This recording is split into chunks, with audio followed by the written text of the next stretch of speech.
E, de acordo com o que ficou pactuado entre nós e a presidência da mesa, né, as perguntas que seriam formuladas ao Dr. Cristiano deverão ser formuladas em conjunto após a apresentação da professora Giselda. Então, para que vocês não esqueçam, seria até interessante tomarem apontamentos agora, uma vez que teremos aí uma sequência de 50 minutos da palestra seguinte. Bom, temos o imenso prazer de convidar, em nome da presidência do painel, em nome do Dr. Marcos Duarte, para abrilhantar o quinto painel, questões polêmicas à luz da doutrina e da jurisprudência nacional e estrangeira, a 14ª palestra com o tema As inovações biotecnológicas e o direito das sucessões, convidando a doutora Giselda Maria Fernandes Novaes Ironaca, doutora e livre docente em Direito, professora associada ao Departamento de Direito Civil da Faculdade de Direito da USP, na disciplina de Direito Civil, nos cursos de graduação e pós-graduação, e ex-procuradora federal.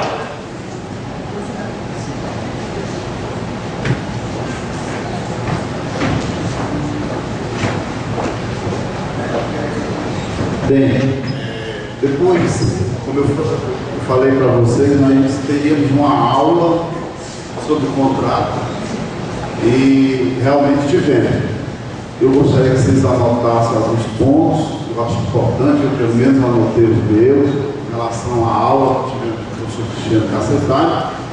E agora teremos também uma outra aula, certamente, de uma pessoa a quem eu tenho um carinho todo especial. Estive agora em janeiro concluindo o doutorado que me propus fazer em Buenos Aires. Tive a felicidade de me deparar com o tema da bioética. Conheci uma professora, Teresa Zanoni, uma grande professora, excelente professora, que me impactou.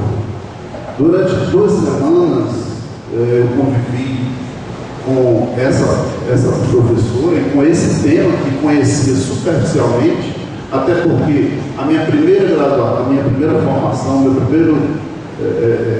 primeira experiência profissional foi com biologia. Eu fui professor de biologia, irresponsavelmente um grande dono de cursinho aqui do Ceará me colocou para dar aula de biologia com 19 anos de idade, e eu tinha até então uma visão de biólogo e nunca tinha tido a oportunidade de me deparar mais de perto com a biotecnologia, com a bioética e principalmente com os impactos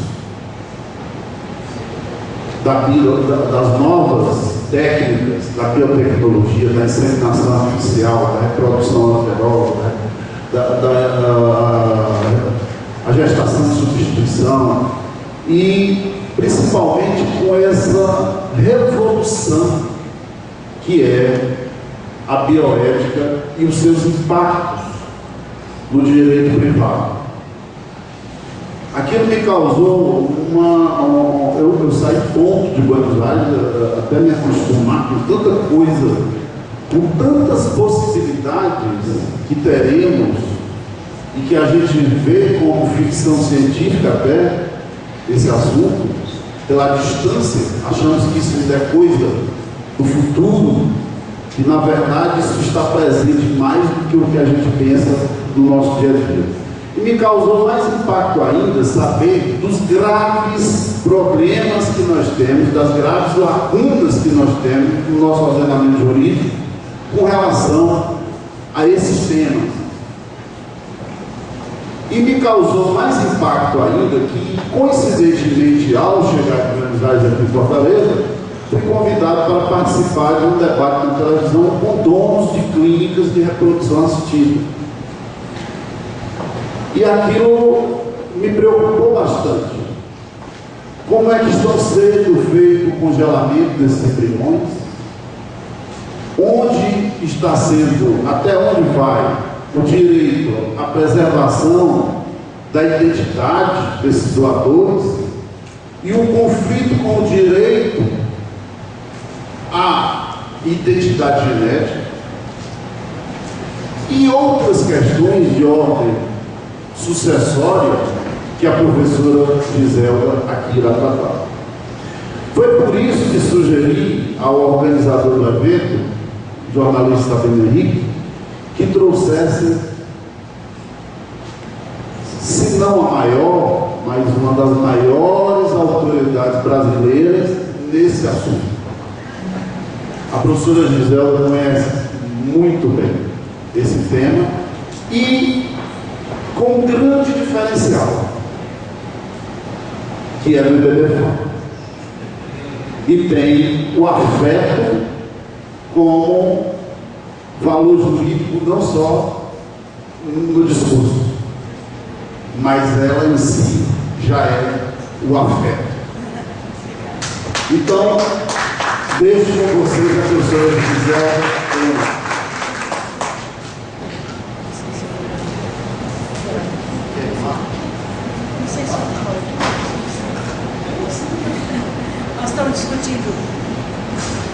Nós estamos discutindo aqui lateralmente se eu tenho altura suficiente para ir no púlpito.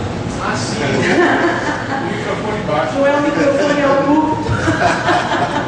Mas acho que eu vou ficar por aqui mesmo para não passar mexendo. Vou ficar.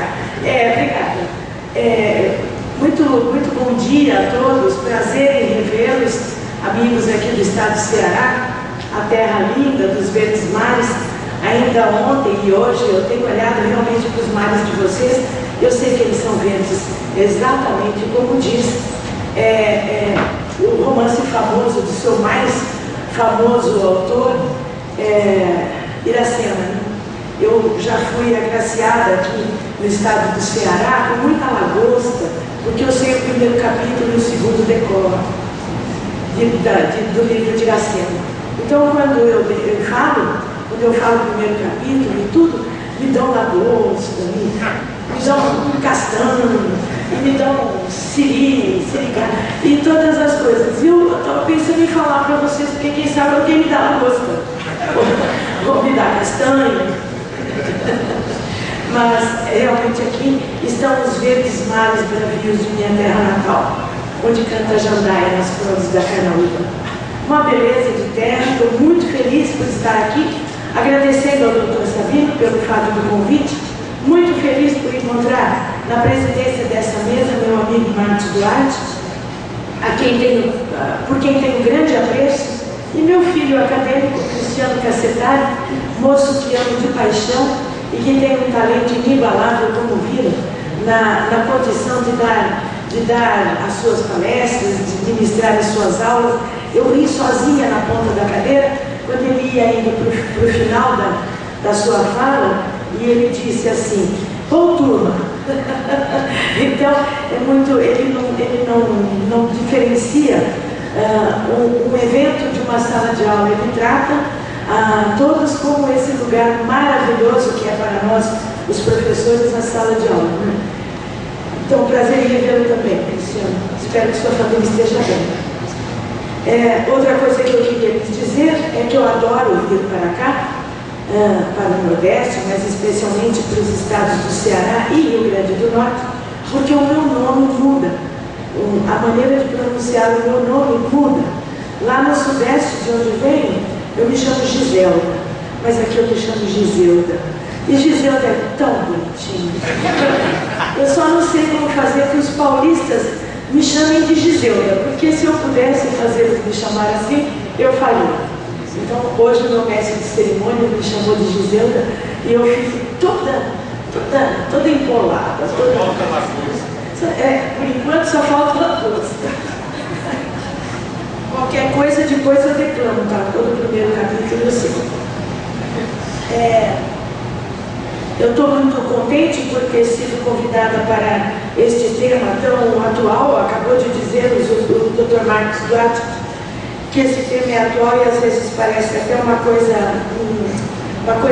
assim, ficcionista, né? Uma coisa da ficção mesmo, porque nós nem sabemos ao certo como é que andam essas técnicas, essas biotecnologias atuais a respeito da pessoa humana criogenada, da pessoa humana no seu estágio de embrião pré-implantatório e etc. Nós nem sabemos isso, mas temos que pensar, e essa minha palestra é sobre o direito sucessório, então, nós temos que pensar quais seriam esses direitos sucessórios de pessoas que estão sob esta condição ainda, especialmente de não nascidas. Essa minha fala recebe o nome de inovações biotecnológicas e o direito das sucessões. Começo lhes dizendo, então, que as estruturas das disciplinas jurídicas, como todos nós sabemos, é passível de modificações que reflitam essas mudanças havidas na própria vida humana. Quando se abre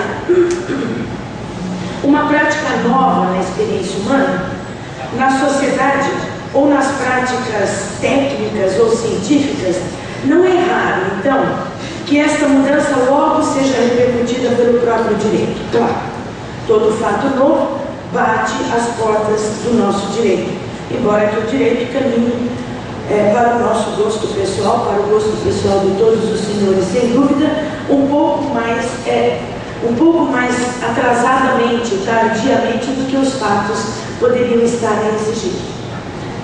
Essa correlação entre experiência social e prática jurídica é um lugar comum, bem se sabe, mas ainda assim pode acontecer de nos sentirmos chocados em certos momentos por descobrirmos que o direito não está prevenido o bastante para solucionar certos problemas absolutamente inovadores naquele momento. E bem por isso deverá ser o próprio direito que terá que mudar, para que aquele problema não reste sem solução. Sempre me atrai muito, e desde sempre no direito, estas situações em que os fatos novos precisam ser absolutamente, com rapidez e absolutamente serem tratados juridicamente. Gosto muito também, espero, já vou deixar dito, porque assim aqui no Ceará, porque assim quem sabe me convidam de novo, para vir falar a respeito de responsabilidade civil por fatos fatos danosos que nós ainda não conhecemos, né? Também advindos das mesmas alterações biotecnológicas. Quer dizer, coisas da biotecnologia acabarão por chegar a nós, resultando provavelmente fatos danosos para os quais nós não temos solução. Vide o que acontece hoje em dia, e por exemplo, nas usinas do Japão, na usina de Fukushima, no Japão, causando toda aquela sorte de danos, sem que aquele direito, assim como o nosso, tenham as regras próprias para as respostas a respeito da responsabilidade civil. Mas não é disso que nós vamos falar hoje, e eu prossigo então dentro desse avanço biotecnológico e do eventual futuro e direito das sucessões que possam ter essas criaturas. Não se trata, é claro, de dizer que as mudanças na estrutura do direito devam acompanhar toda e qualquer novidade da vida humana. Há situações em que a nova prática social deve, no caso, ser até mesmo repelida pelo direito, ao invés de por ele ser absorvida. Seria o caso, por exemplo, de não absorção, mas de rejeição, do nosso sistema jurídico reconhecer como prática lícita o tráfico de mulheres, o trabalho infantil, a autotutela armada. Ao contrário, em lugar de se adaptar a qualquer uma dessas práticas, infelizmente muito comuns entre nós, cabe ao direito combatê-las sem cessar, por nesses casos se trata claramente de afrontas à dignidade da pessoa humana. É o que fazemos insistentemente contra práticas que se revelam criminosas, danosas, antijurídicas, tanto na esfera pública como na esfera privada. Muitas práticas antijurídicas sempre foram e serão crimes entre nós, a exemplo do homicídio. Outras já foram crimes e deixaram de ser, como o adultério. Outras práticas, crimes ou contravenções ainda hoje, pode até ser que passem um dia a ser práticas aceitáveis, como por exemplo, quem sabe, a prostituição. Por outro lado, algumas práticas que já foram socialmente passáveis tornaram-se crimes, a exemplo do assédio sexual. E outras que hoje são consideradas normais, talvez ainda se tornem crimes, como a especulação imobiliária sem limites, sem regras, sem ética. Esse tema do grau de juridicidade ou antijuridicidade das práticas humanas é uma boa referência para as relações entre direito e sociedade, para dar visibilidade às mudanças por que passa ou pode passar o direito. O alcance de cada uma dessas mudanças, o alcance da sua eficácia, sua aceitabilidade, seu êxito ou seu fracasso, depende de cada caso e não ocorre da mesma forma em todas as sociedades cujas culturas sempre diferem em pontos fundamentais.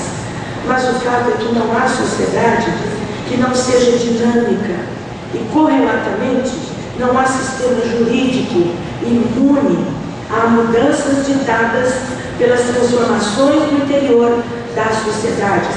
Igualmente, a influência se dá da sociedade sobre o direito e não do direito sobre as sociedades. Quem modifica, quem produz modificações nesse binômio direito e sociedade, por certo, é a sociedade em relação ao direito. O direito não muda a sociedade, mas a sociedade, sim, muda o direito. Às vezes, as mudanças em sociedades são tais que geram um conjunto muito amplo de inovações jurídicas.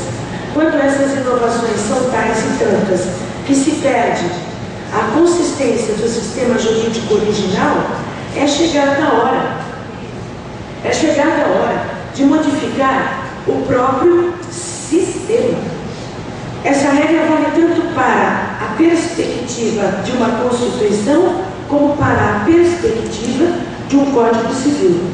Ambos perdem remodelação quando seus institutos já não correspondem diretamente mais à sociedade a que foram dirigidos. Além da revisão ou substituição das leis, as inovações sociais causam, no direito, o surgimento de novas áreas, de microsistemas, que podem mesmo ser estudados independentemente do panorama maior, a exemplo do direito do consumidor, do direito autoral, do direito ambiental. Pode-se considerá-los sistemas, em certas medidas, independentes, dotados de princípios que não se confundem com os do direito civil ou mesmo com os do direito constitucional. Se nos foi possível desenharmos para a nossa sociedade um código de defesa do consumidor, não foi certamente apenas porque o tema da proteção ao consumidor surgiu dentro do direito civil e do direito constitucional, mas antes, porque esta área se mostrou interdisciplinar dentro do próprio direito, incapaz de ser abrangida por uma única das divisões tradicionais e, ao mesmo tempo, capaz de dar conta de si mesma, ou seja, de sustentar-se em princípios exclusivamente seus, como o princípio segundo o qual um atributo essencial do cidadão é ser protegido nas suas relações de consumo. Em resumo, o tema do consumidor, esse que por entre parênteses me refiro agora, o tema do consumidor existia no direito civil e no direito constitucional, mas não podia ser confinado nem a um só, nem só ao outro. Desses dois segmentos mencionados, segmentos legislativos mencionados. Só quando foi reconhecido como uma área jurídica autônomo, como um microsistema, é que pode ser expressa uma legislação apropriada e eficiente, tirando da multidisciplinaridade o seu caráter interdisciplinar. Perdão. Essa conquista alcançada pelo direito do consumidor, mas também pelo direito autoral, pelos direitos da criança e do adolescente e pelo direito ambiental, é bem aceita por nós hoje. Já nos acostumamos muito bem a ela, e mesmo a ideia de microsistema dentro ou a partir dos tradicionais sistemas jurídicos é uma ideia que tem se tornado comum. Comum mesmo quando somos apanhados de surpresa por certas inovações e assim levantam a hipótese de serem absorvidas por soluções interdisciplinares ou por novos institutos. Ao contrário do que pode parecer, tais surpresas convivem conosco com mais frequência do que ousamos imaginar e nem sempre há como respondermos a elas de uma maneira verdadeiramente segura.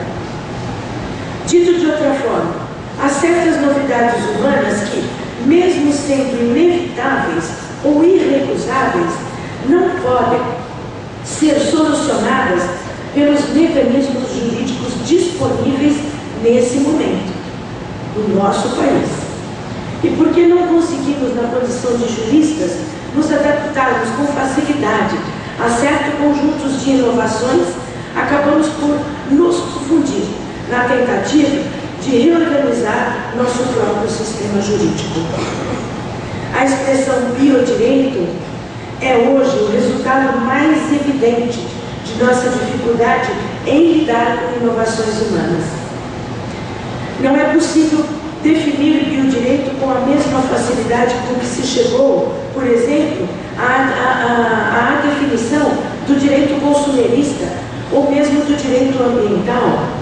Ao contrário, pela expressão biodireito, tentamos silenciar provavelmente um conjunto de perplexidades que talvez ainda não sejam plenamente compreensíveis para nós. Nesse momento em que o termo busca um mínimo de univocidade para que dele se possa falar com segurança,